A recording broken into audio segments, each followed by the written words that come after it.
دفعہ کا ذکر ہے کہ کسی گاؤں میں ایک لڑکا رہتا تھا۔ اس لڑکے کا نام علی تھا۔ روزانہ اسکول جاتا تھا اور اپنی ساری توجہ پڑھائی پہ دیتا تھا۔ اپنی کلاس کا ذہین بچہ تھا۔ ایک دن وہ اسکول سے واپس گھر آیا تو وہ بہت پریشان تھا۔ اس کی ماں اس سے پوچھتی ہے، بیٹا آج تم پریشان دکھائی دے رہے ہو، کیا وجہ ہے جو تم یوں پریشان بیٹھے ہوئے ہو؟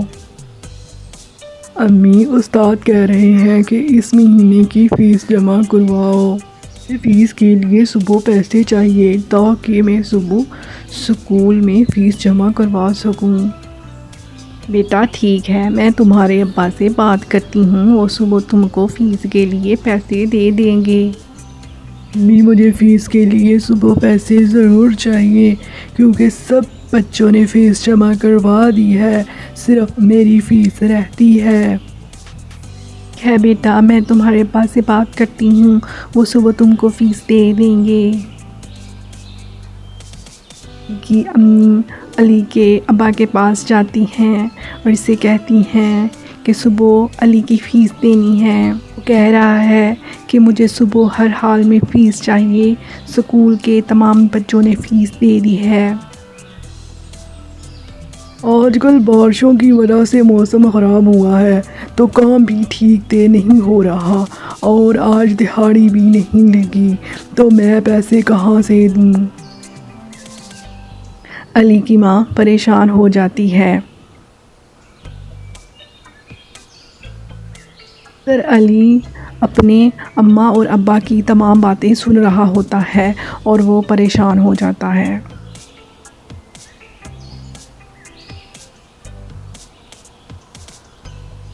ایک دن علی ایسے ہی پریشان اسکول کے لیے نکل جاتا ہے۔ وہ راستے میں یہی سوچ رہا ہوتا ہے کہ آج مجھے کلاس سے نکال دیں گے اگر میں نے فیس جمع نہ کروائی۔ وہ اسکول جاتا ہے تو استاد صاحب اسے پوچھتے ہیں کہ علی تم آج فیس لے کے آئے ہو؟ وہ چپ ہو جاتا ہے اور استاد اس کو غصے سے کلاس سے باہر نکال دیتے ہیں۔ وہ پریشان ہو کر ایک درخت کے نیچے جا کے کھڑا ہو جاتا ہے۔ ہاں وہ سوچتا ہے، اب میں کیا کروں، کہاں سے فیس لے کر آؤں؟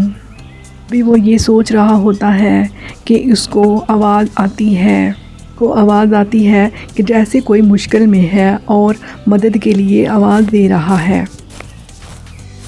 وہ وہاں جا کر دیکھتا ہے جہاں سے آواز آ رہی ہوتی ہے تو وہاں دیکھتا ہے کہ ایک مرغی زخمی حالت میں پڑی ہوئی ہوتی ہے۔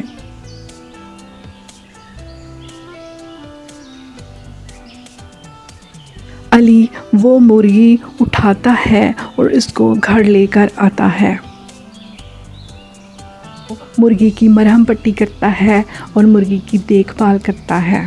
وہ کھانے کے لیے بہت سی چیزیں بھی دیتا ہے، اس سے مرغی صحت مند ہو جاتی ہے اور اس کا زخم بھی ٹھیک ہو جاتا ہے۔ یہ علی سے کہتی ہے،